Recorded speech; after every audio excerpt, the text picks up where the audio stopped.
আসসালামু আলাইকুম প্ৰিয় দৰ্শকবৃন্দ, আজি আপোনালোকৰ আগত মই এটা গুনাহৰ কথা ক'বলৈ গৈ আছোঁ, যিটো গুনাহ নেকি সদ্যহতে গুনাহ বুলি ভবা নহয়, কিন্তু যদি আপুনি চায়, আপুনি তিল তিলকৈ আপুনি আৰু মই এই যদি কৰ্মটো কৰিছোঁ, তেতিয়াহ'লে তিল তিলকৈ আমি গুনাহ অৰ্জন কৰি গৈ আছোঁ।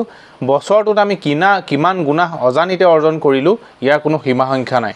গুনাহটো হৈছে কি, আপোনাৰ মোৰ মোবাইলত বাজি থকা কলাৰ টিউনটো আমি বিভিন্নজনলৈ কল কৰিলে আমি অনিচ্ছাকৃতভাৱেও তেখেতসকলৰ গান শুনা পাওঁ, আৰু সেই গানটো শুনাৰ লগে লগে আমি মোবাইলটো আঁতৰাই থওঁ, যিটো নেকি বৰ দুখজনক। যিহেতু আজি মুছলমান সমাজে ইয়াৰ ভয়াৱহতাটো যিহেতু চকুৰে দেখা নাই, ইছলামত এনেধৰণৰ কোনো গান বাজনা জাইজ নাই, অবৈধ, হাৰাম হাৰাম হাৰাম।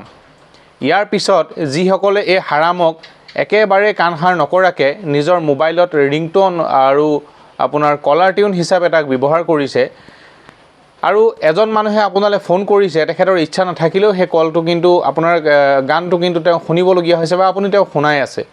গতিকে চিন্তা কৰক, এই অকণমান গুনাহ তেওঁ শুনাওঁতে তেওঁতো গুনাহ হৈছে, লগতে এই গুনাহৰ জৰিয়া কোন হৈছে?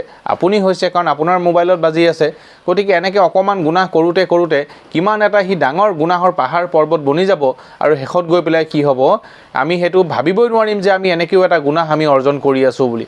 গতিকে এই বিভিন্ন ধৰণৰ যিবিলাক শয়তানী কলাৰ টিউন আছে, যিবিলাক নেকি ইছলামত নিষিদ্ধ, সেই তেনেকুৱা ধৰণৰ কলাৰ টিউনৰ পৰা আমাক পৰহেজ কৰিবৰ কাৰণে, আমাক আঁতৰি থাকিবৰ কাৰণে আল্লাহ তাবাৰক তৌফিক দান দিয়ক। তাতোতকৈ ডাঙৰ কথা হ'ল কি, আপুনি আৰু মই ইচ্ছা কৰিব লাগিব যে হয়, এই গুনাহৰ কামৰ পৰা মই আজিৰ পৰা পানাহ মাঙিছোঁ বুলি আপুনি আৰু মই এই গুনাহৰ কামটোৰ পৰা আঁতৰি আহিব লাগিব। তেতিয়াহে আল্লাহে আমাক ধৰি লওক সেই কামটোৰ পৰা হেফাজতে ৰাখিব। গতিকে আহক, আমি এই গুনাহৰ কৰ্মৰ পৰা নিজকেই, লগতে পৰিয়ালবৰ্গক আৰু নিজৰ আত্মীয় স্বজনক এই কথাটো আমি বুজাই পেলাই এই কলাৰ টিউন লগোৱাৰ যিটো ব্যৱস্থা মোবাইলবিলাকত আছে, সেই ব্যৱস্থাটোক আমি বহিষ্কাৰ কৰোঁ, সেই ব্যৱস্থাটোক আমি বয়কট কৰোঁ।